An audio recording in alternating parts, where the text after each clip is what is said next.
Welcome to the Positive Sports Podcast. I'll be your host this evening, Ed Montana. Alongside me today, and I mean for real, like right here, I can touch him. He's here. My brother Alex. Alex, how you doing? I thought you were going to say God or something.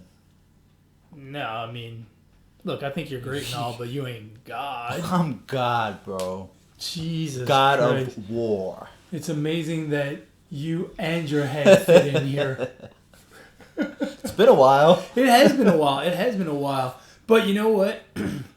We had a rough week last week. You and I both. We just had stuff going on. Couldn't get anything going. Couldn't work out the kinks to do the podcast. Then we had technical issues. Yeah. It was rough. So we missed out on a week. I think that's the first time we've gone a week without. It's if we have before, it's been a while. Yeah, it's been a long time because even on vacation we've done them. So our streak ended, but that's okay. We start a new one now. That's right. We started a new streak right here, right now. That's right. Hey, before we get started, I wanna tell people, right? Like, part of doing this podcast, right, is helping people out and turning them on to ways to make their life better. So, like, you know, if you have a little bit of back pain, if you have a sore ankle, if you have a shoulder that's giving you trouble, I have the solution for you. It's the Positive Sports Podcast. Now, I know we didn't do you the service last week, but an hour of the Positive Sports Podcast every single week will make those aches and pains go away. It'll make you feel better. It literally makes you feel better. I thought you were going to say Bengay or something like that. Nah, man. This is better than Bengay. This is better than Bengay. I'm telling you, you have any kind of aches and pains. If you do too much, old school rolling down your window and you got a sore elbow, you know what I mean? If you do too much, churning your own butter and you got a sore shoulder, get you some Positive Sports Podcast. Get you an hour a week. You'll feel better. I promise you. Go back and get some old episodes, get some new episodes. Check me out with a beard, without a beard. Find us on YouTube, Google Play, iTunes, Podbean, whatever device, whatever podcast platform you want. Get us, and I promise you, an hour a week, and you will feel better. I do it myself all the time. That's how here I am, damn near 50, still running. Wow. Look, after this, it's about to approach a year. So after this crazy year that we've all experienced, I mean, you need some positivity in your life. Exactly. I agree with Ed. Go get you a daily dose, weekly dose. At least a week. At least once a week, right? At least. You don't want to overdose on it. Right. That's too much positivity. People think you're high all the time. Yeah, exactly. But once a week, right? Just kind of that's what I call a microdose, right? An hour a week. A week's got 168 hours. If you play it at 1.5 times speed, it's only 40 minutes. That's it. You know what I mean? And it's good for you. You got to go out and do it. It's for your own good. It's for your own good. So anyway, off my soapbox and back to what is it that we do here? We talk about sports. Yeah, right? yeah, sometimes. Yeah. So it's been a while since we've been in front of the camera talking to the peoples. And football season is over, but there has been some stuff going on in the football world that's quite interesting. Some quarterback movements, a defensive end who finally signed. We were wondering where. Let's start with the defensive end. The news today that came out: J.J. Watt signed with the Arizona Cardinals. Much as everyone expected, right? He went to the. Who the hell thought he was going to the Cardinals? Certainly not the sports books, because they didn't have the Cardinals as one of the teams you can bet on that J.J. Watt would go to. So that kind of came out of nowhere. Yeah, it really did. And I'm kind of disappointed. Look, J.J. Watt is probably past his prime in terms of really wreaking havoc on defense and being a real game disruptor.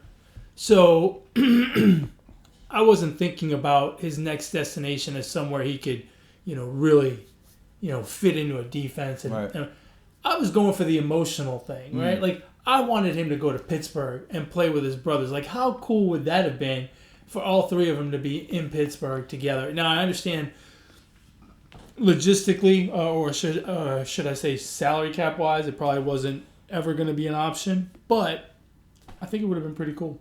Yeah, I agree. I mean, I think you're right about. Well, I don't know if can he stay healthy is the question. So Yeah. I mean, if he goes to the Cardinals, to the Steelers, I mean, I would imagine his goal right now is to want to win a Super Bowl. I don't know that the Cardinals gives him Well, I mean, let's think a about shot. that. Offensively, the Cardinals are good, right? Like Yeah, when we got to the end of the season, and we evaluate the Cardinals, we say on a scale of 1 to 10, that offense is probably an 8, right? right. They can score. So the fact that they didn't make the playoffs automatically makes you look at their defense. And so, he's going to help, especially if he can stay healthy. He's not the solution, but he's going to help. Yeah, I mean, I don't know. They've got Chandler Jones. Because I mean, the other teams mentioned were Pittsburgh, which I don't think they were a J.J. Watt away from winning next year, or are a J.J. Watt. And I think that was for the whole Three Brothers thing. I don't Right. think that was legitimately ever on the table. Right. So then the other two teams were Green Bay and Buffalo. Buffalo would have been nice. That was already a pretty good defense. Yeah. The Cardinals don't have a bad defense. Their defense was pretty good last year. Yeah. But I mean, I don't know. I guess yeah, I don't know. Maybe there is going to be a Houston Texan reunion. Because there already is one between Hopkins and Watt. There might still be another. So, if the Cardinals can trade Kyler Murray for Deshaun Watson. Because it would have to be Kyler Murray, right? Oh, yeah. Right, well, he's got to be included. The Texans wouldn't do it otherwise. I can't imagine. Right. Right? So that kind of makes you think, is that something that, I mean, that's like good soap opera right there. Stuff. Yeah, that's soap opera that's stuff. Storyline. Now, the only problem with that is that you don't have an idiot like Bill O'Brien. I shouldn't say idiot. That's kind of mean. You don't have a Bill O'Brien type running the Texans anymore so that he could make such a foolhardy deal.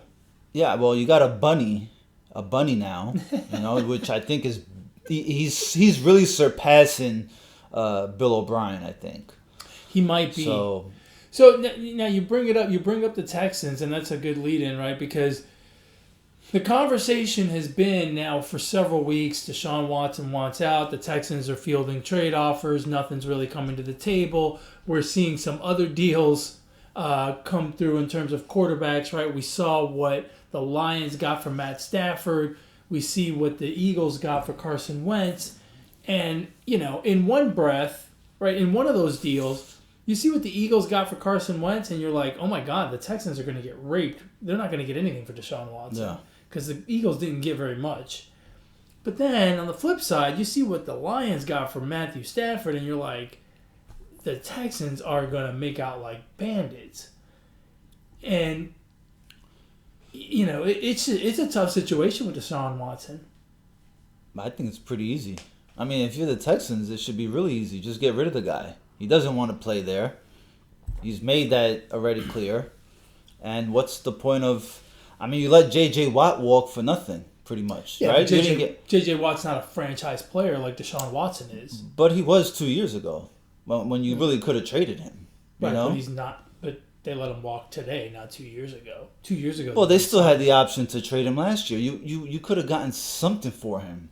Right. You know what I'm saying? Right. Like, he got paid 2 years, $24 million, bro. Like, that's like top defensive end money right there. Yeah, so for sure. So you're gonna the Texans again fucked up because you could have gotten something. The point is you could have gotten something for him. Hold on, Alex. It is much harder to move a high-priced defensive end than it is to move a top 5 quarterback. Okay, so then move this top 5 quarterback. Then the problem is that the Texans want fair value back, and to be fair, they're not going to get that. Well, no, they're not going to get it, but they want to get as close to it as possible, right?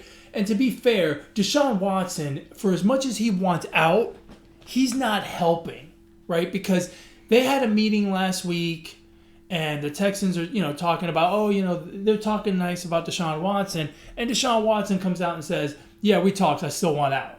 So he's not helping the Texans facilitate a trade, because it should be obvious to Deshaun Watson in all these months since he's complained and since he said he wanted out, that obviously the Texans are not just going to trade him just to trade him. They're going to try to get value back.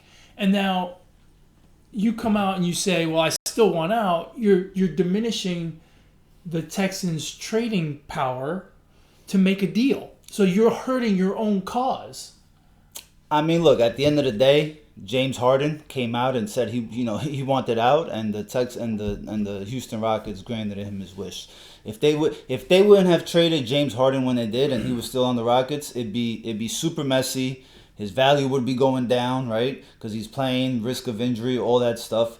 I mean, just get rid of the guy. It's obvious. It's like, I can't really side with the franchise here, because they obviously have a track record of not doing what's best for the team. So if they're going to keep Watson, then do what's best for the team and get him some damn help.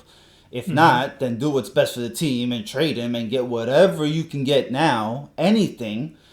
And now, maybe they're waiting until maybe Watson's a draft day trade. Who knows, right? Maybe they could really get some better value on draft day, but it can't go past that, because I agree. You're just not helping the franchise, right? As a general manager of the team, you're not helping the future of the franchise. Listen, I agree with you. I agree with you completely. The Texans, I think the Texans know this. They have to move on from Deshaun Watson. They have to trade him. Where I'm complaining is, I'm complaining about Deshaun Watson continuing to come out and say he's not going to play for Houston. Because here's the thing. You are pushing that you want a trade to be made. And you have already figured out that this organization is not going to give you away for a six-pack of Heinekens. They're going to try to get value. So now, when you continue to say it, all you're doing is prolonging the fight to get fair value. He could have came out last week and said nothing, and it would have been better than coming out and saying that would, right? Because if he doesn't say anything, then maybe teams think, okay, well, maybe he does want to stay. Maybe I got to throw in an extra second rounder or whatever, right? To make the deal appealing to the Texans. I think that's where Deshaun Watson is. I don't want to say wrong, because I don't think it's a matter of right and wrong at this point. But this is where he's hurting the process of getting his ass out of here. But the teams do it all the time, and this is perfect for what Draymond Green said last week. Teams put players on trading blocks, and they make it public that they want to get rid of players, that they are listening to offers for players. So why is it that the teams can do it, but now that Watson's doing it, it's hurting his value? It's not Watson. Hold on. It's not hurting his value. You know why it's not hurting his value? Here's the difference. Watson is not the one that has to consummate the trade. The team does. Look.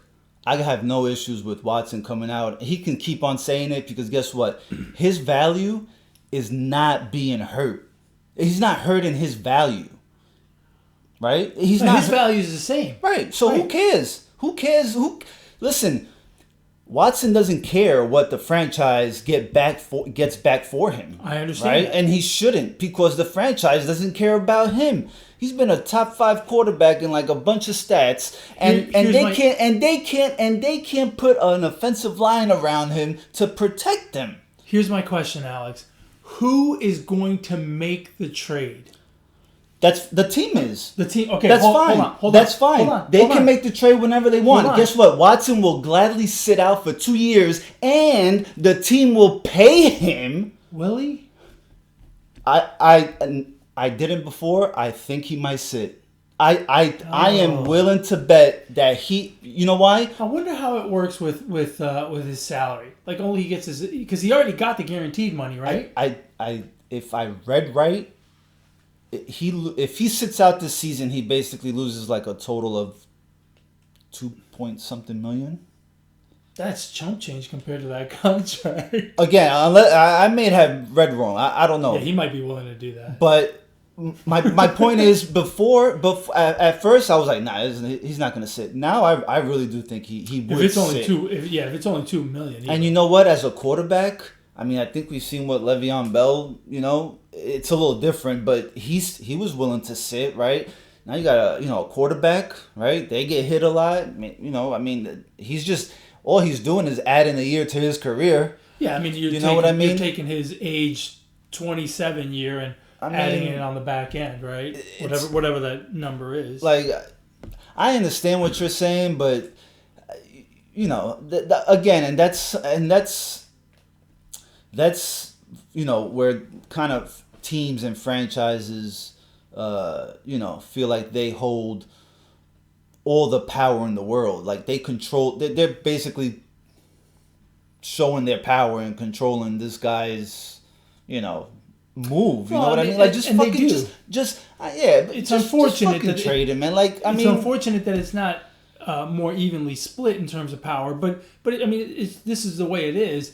And the franchise is trying to do what's best for the franchise, obviously. And again, I don't disagree with Watson wanting out of Houston. I just think, especially here in the last week, he would have helped his own situation more by keeping his mouth shut as opposed to coming out in the media and making a comment. Go on vacation and just stay out of it. Let the wheels, especially if he's willing to sit, then just let the wheels turn. Let them do what they feel they need to do, and you go from there. But because at the end of the day, the people that have to make the trade are the Texans. Yeah, man, that's a hard disagree, bro. That's basically saying shut up and dribble. That's what. No. I said it's like. It's like. Why can't he voice his opinion if he wants out? Has. Okay, then keep voicing it until you get what you want. But plain and simple. Right. I mean. Right, but by voicing it, he is prolonging the situation that he is trying to get out. So if he keeps his mouth shut and they still don't trade him, then what? I mean, well, then obviously when you get to the there's a tipping point. I mean, look. I understand. There's a tipping point somewhere. There's a tipping point somewhere for sure, right? Obviously, if we get to opening day, that's too far. But between now and the draft, just don't say anything. Just let them work out whatever they need to work out so you can get the hell out of here. If I was Deshaun Watson, that's what I would do. I'd be like, I'm not talking about this anymore. I've already said what I'm going to say, and once the deal's done, I'll talk again. I'll talk again at the press conference announcing my arrival at XYZ team. I mean, it worked for James Harden, so I'd say Watson should. I mean, whatever he's doing, keep doing it, and keep voicing your displeasure at being the Texan. Because obviously it's it's so sad here in Houston how many good players have left in the last few years, right? Like, Garrett Cole, George Springer, James Harden, Russell Westbrook. Now you got Hopkins, J.J. Watt, Watson wants out. I mean, that's a lot of great talent that for one reason or another has left Houston by trade, by whatever. It's amazing. It's absolutely amazing. Free agency, trade, but to lose that much talent in one town is really kind of... I can't think of another city that's had that happen to them in recent memory. What did you think about the... we touched on these two other deals briefly. What did you think of what the Eagles got for Carson Wentz? Or what do you think about that deal in general? For Carson Wentz, for the Colts, for the Eagles, what the Eagles got, et cetera, et cetera. I think the deal worked out for both. I mean, the Eagles needed some draft capital. I think they got that back, right? They got a pick that could turn from a 3 to a 1 or something like that, or from a 2 to a 1. So, I think it worked out for the Eagles, right? Looks like they have their franchise quarterback for the moment. So you can't have two franchise quarterbacks, right? Yeah. If you believe in one more than the other. And for the Colts, I mean, I think, I don't think Carson Wentz is broken. I don't think he got a fair shake either. Right. In Philly. The guy was running for his life. Yeah, he made some bad throws at times, bad decision making. But, I mean, he was running for his life. Now he goes into a good situation, decent wide receiving group, two decent running backs, a good offensive line. I think it's set up for him. Now he really has no excuses. Like, what everybody thought he was in Philly, like, he wasn't as good as a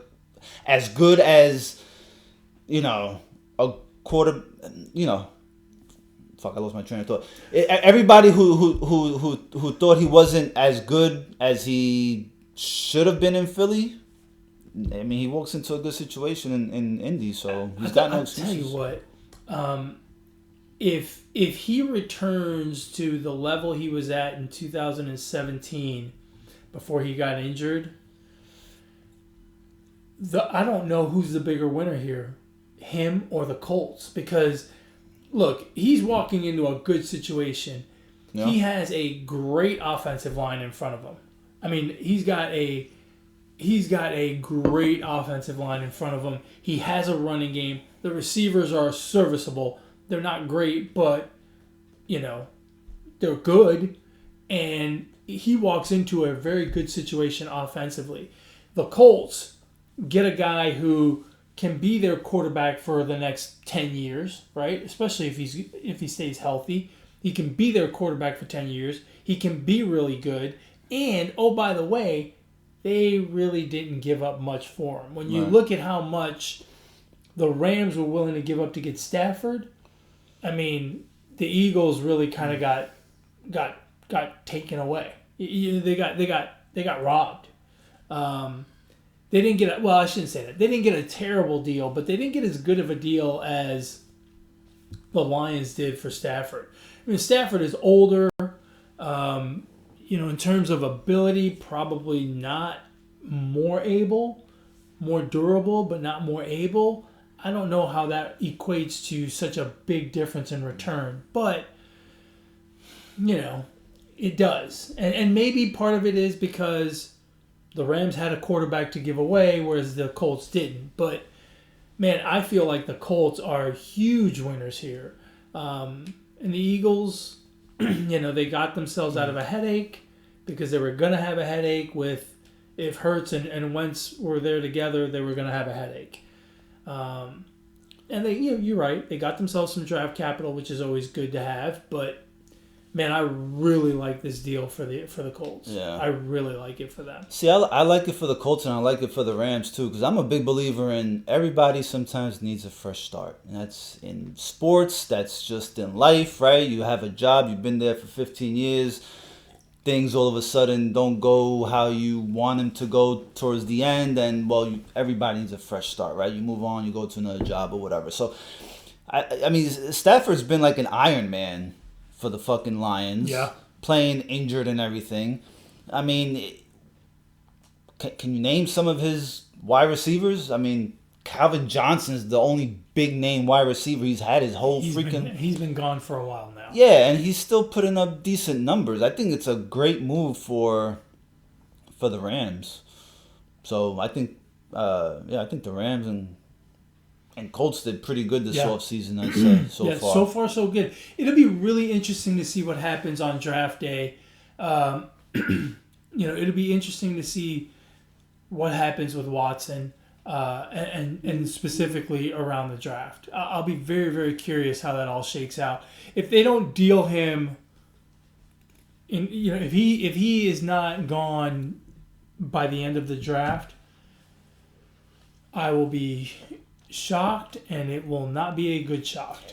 Here's another thing with the Texans. They act like there's no quarterback in this year's draft.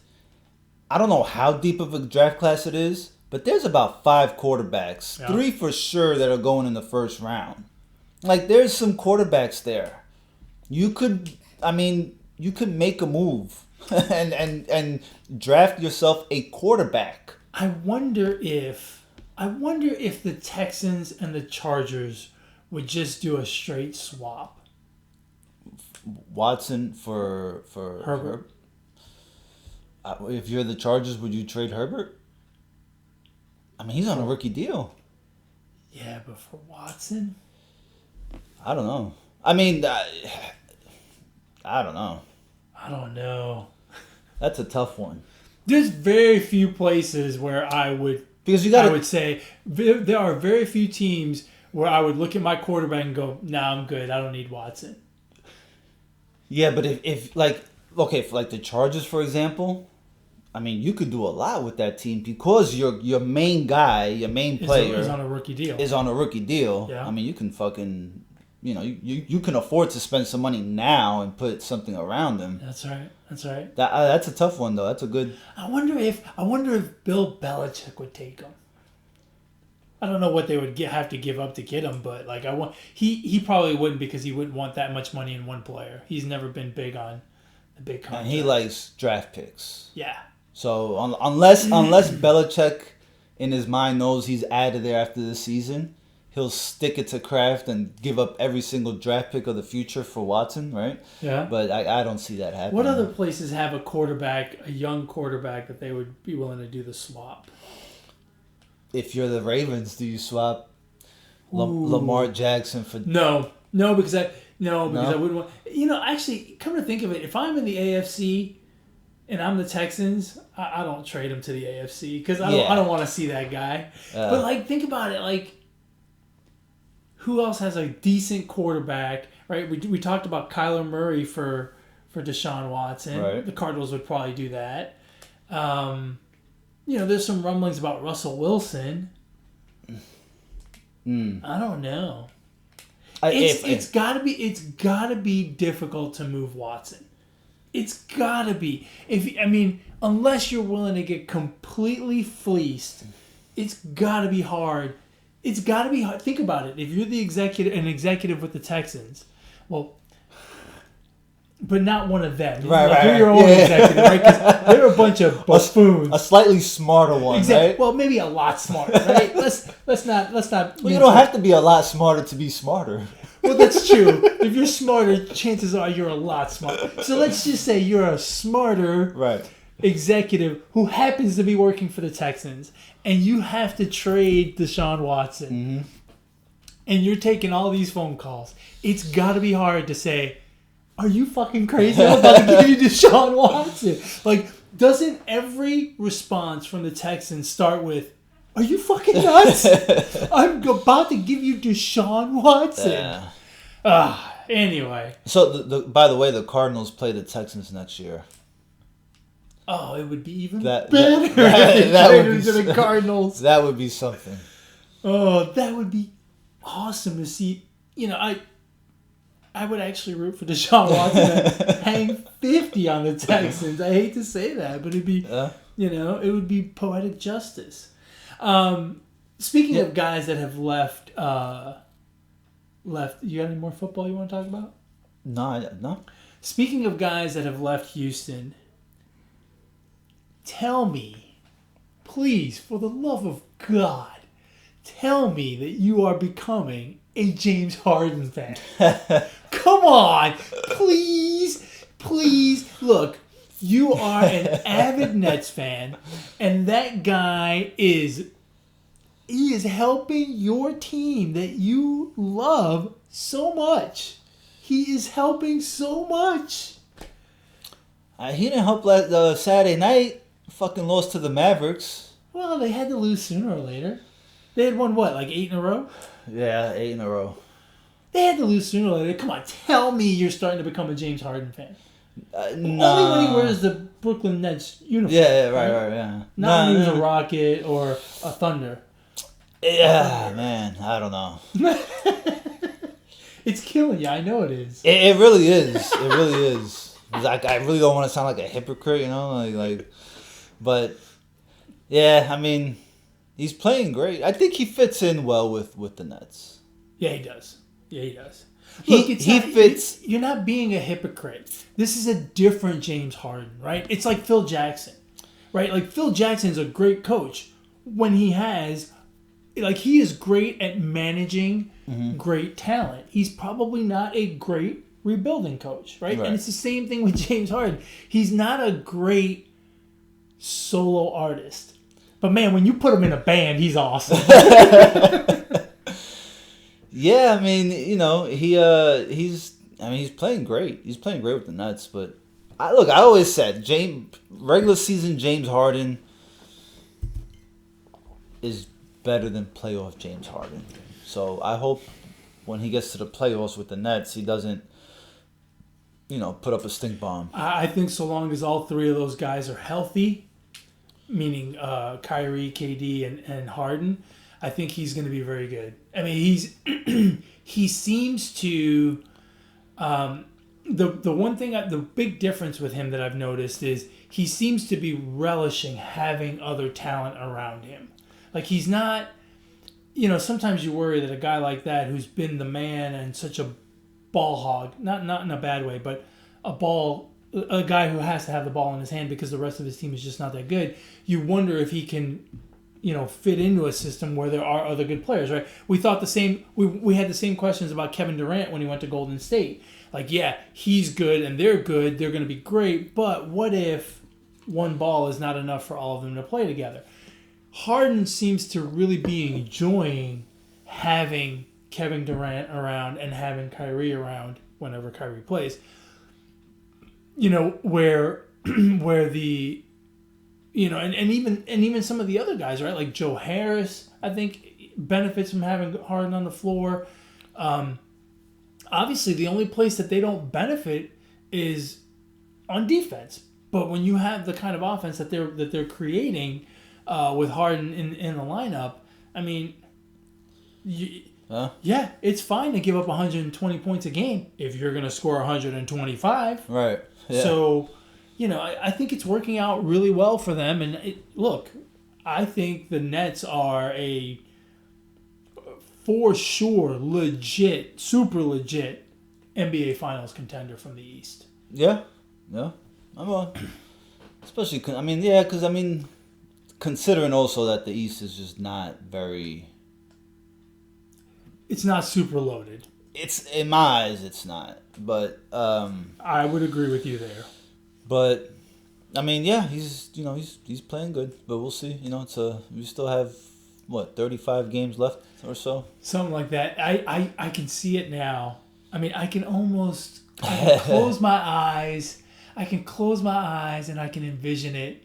The first podcast after the NBA Finals, and you walk in here with a fake beard and a James Harden jersey. I'm going to love it. Hey, your birthday's coming up. I think that's what I'm going to get you. I'm going to get you a James Harden jersey. Oh, God. Well, keep the receipt. Keep the receipt, return it in the playoffs? Yeah. If he goes 1 for 13 with 6 points in a deciding Game 7 with the Sixers. Oh, my God. Against the Sixers, too.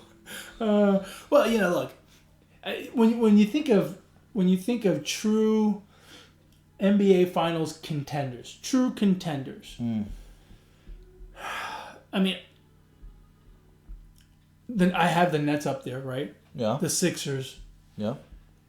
Maybe the Bucks. The last couple of years, the way they played in the playoffs, obviously gives me pause. But they still have a lot of talent. They still have, arguably the best player in the NBA, in the Greek Freak. It's hard to say that they're not, that this isn't the year they get over the hump because you just don't know. I think you gotta throw the Knicks in there too. I mean, they're the 4th seed. The 4th seed, bro. I mean, the Heat went to the finals last year. They're the 5 seed after a horrible start.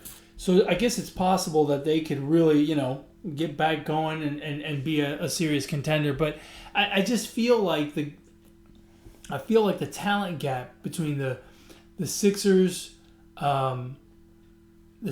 Nets, and maybe the Bucks compared to the Knicks and the Heat is too much. And the Celtics, the Celtics have a lot of talent. I don't know what's going on in Boston. What is happening there? Well, I think what happened was in the beginning of the season, Kyrie Irving fired up some sage at the Boston Garden. You think a little voodoo? I think so. He did him in? I think so, man. I really think so. Maybe. I don't know what's wrong in Boston. I think that's a lot of talent for them to be the 6th seed. I think they're... Man, I'm starting to question the talent now. I really am. I mean, I like Tatum, I like Brown, but I wonder if those two just can't win together, because those two are like pure scorers. Doesn't that sound weird just coming out of your mouth? As good as they've Not been, anymore. Because they you know why? Because they've played together. They've been playing for like 3 seasons already together. I wonder if that's not the same problem in Milwaukee with Bledsoe and the Greek Freak. Well, Bledsoe's not there anymore. Bledsoe's not there anymore. Where's he? He's with the Pelicans. Oh, no wonder they suck. They don't have a point guard. So it's the Greek Freak in Middleton? And DiVincenzo. Oh, this is his time of the year. March Madness. March Madness, that's right. DiVincenzo. But, I mean, yeah, I don't know if I put the Bucks up there, bro. Honestly, if the Bucks couldn't win the past 2 seasons the East, right? Yeah, when it was right there for the taking. It's light now, right? Now it's tougher because you've got a team like the Nets and an improved Philly team that with Philly it's about staying healthy. I mean, if Embiid stays healthy, he's playing MVP caliber basketball. Yeah. When he's healthy. The problem is he's got him. He's on pace to miss like 15 games.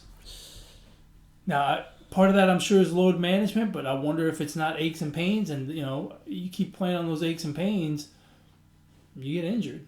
Yeah, I wonder how much of these players being out is really an injury. I wouldn't be surprised if it's all load management.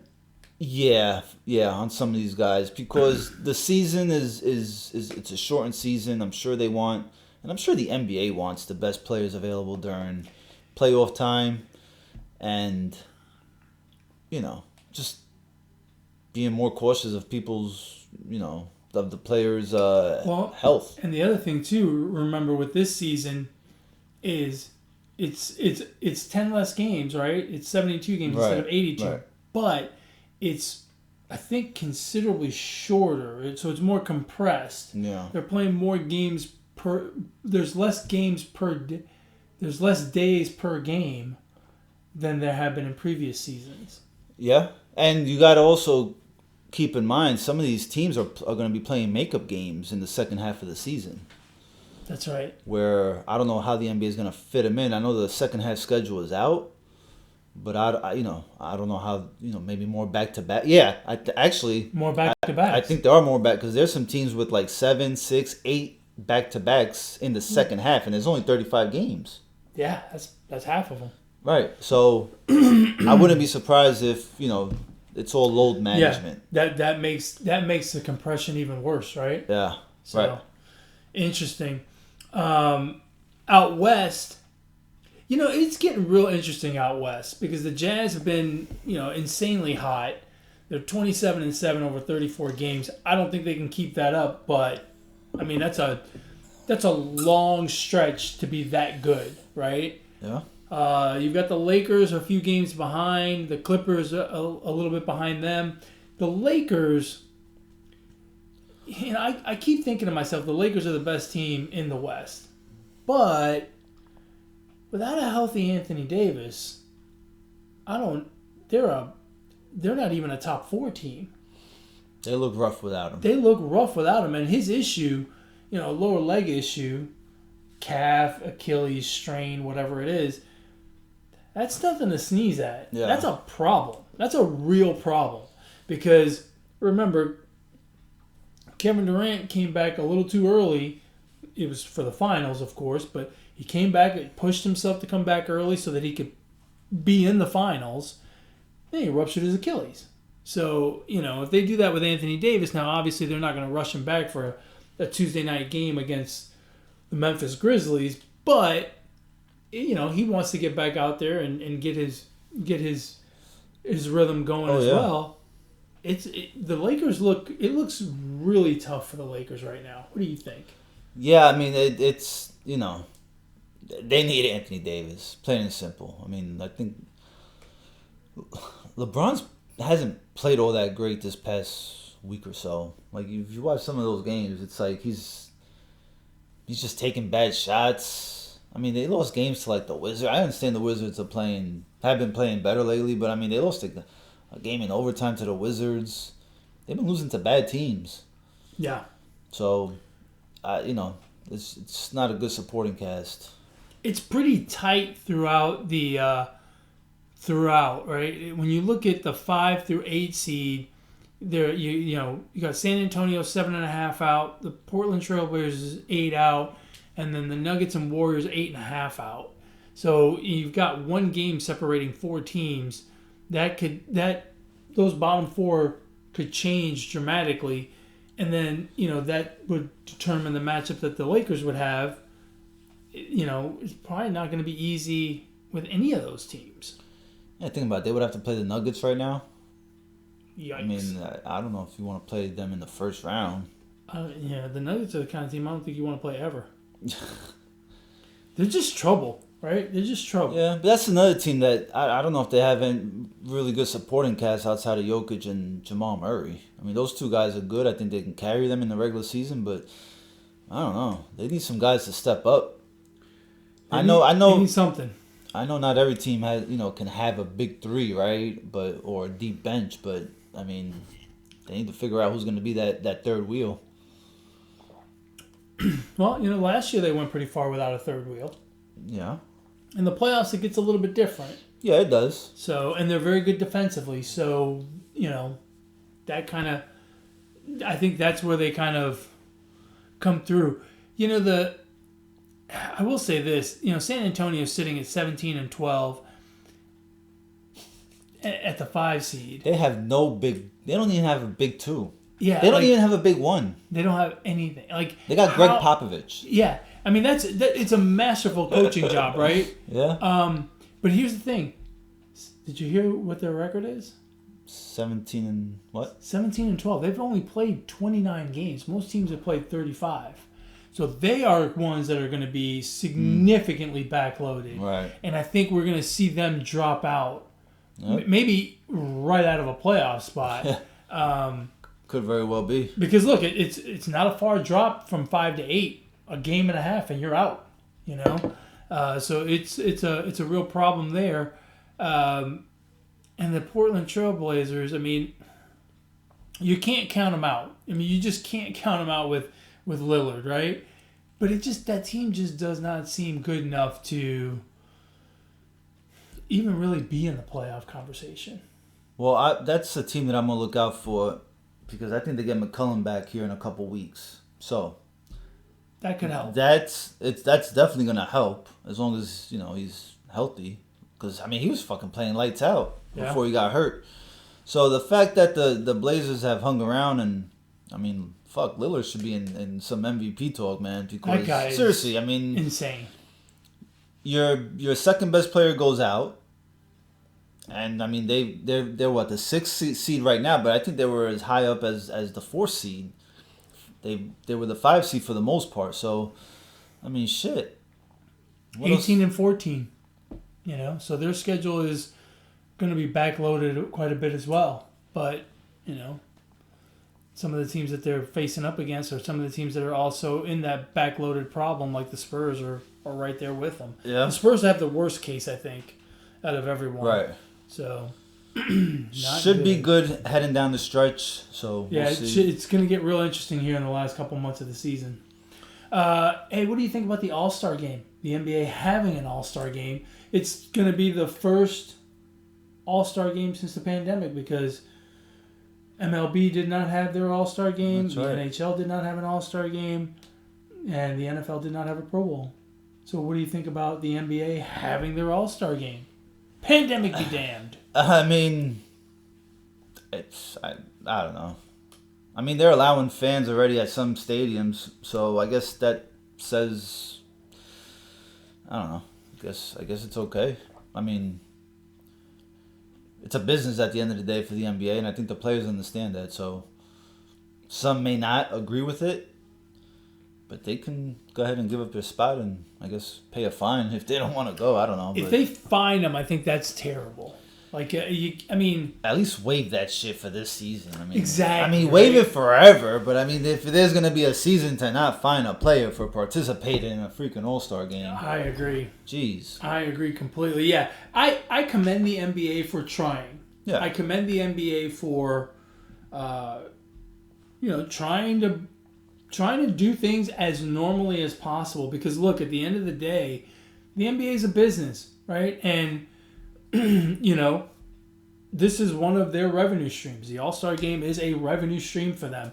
They pay very little to get a whole lot of TV revenue and advertising revenue and the like. So, they have to do it. They don't have to do it, but, they need that revenue stream. Yeah. And so I commend them for trying. But I do think that they need to be considerate of the players because at the end of the day, right, it's kind of a partnership. And to find the players for not showing up to the All-Star game or for opting out of the All-Star game, that's kind of just not cool at all. Yeah, I would almost not, now that I think about it, I would almost not even do the All-Star game. Just let the players rest. You got, we mentioned the back-to-backs that some teams are going to have to play. Let them rest a whole week, right? They basically get a week, right? Off, right? And they got to play this game. So just fucking let them rest and come back fresh. And that's it. It's a wash. Yeah. I disagree. I think they should do it, but I do think that they should not find the players, Yeah. We got to figure out how to do this shit, because, I think I've said this before on this podcast. We're not going back to January of 2020, right? We're not going to see a stadium with 80,000 people to watch the Giants and Redskins in October. We're not going to see, 55,000 people pack into a stadium to watch a baseball game. I think those days are gone. No, I agree. But like in this case where you got teams that are going to be playing a bunch of back-to-backs, to not have the All-Star game, I think if we're going to look out for the players' health, not COVID, I'm just saying, fucking playing. Yeah, injuries and things like that. Fuck it. Who cares? I don't know. Yeah.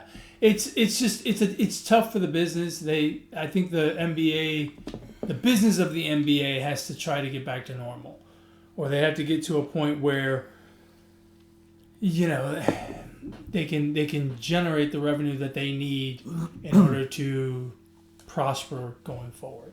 Yeah. Just like the UFC was the first one to come back after the pandemic and put a card on in May last year. Someone had to try, right? And I think this is kind of a similar thing, especially for the NBA. I think out of all of the All-Star games, the NBA All-Star game is probably by far the biggest revenue generator, right? Yeah. Second would be the MLB All-Star game, probably from a TV revenue perspective.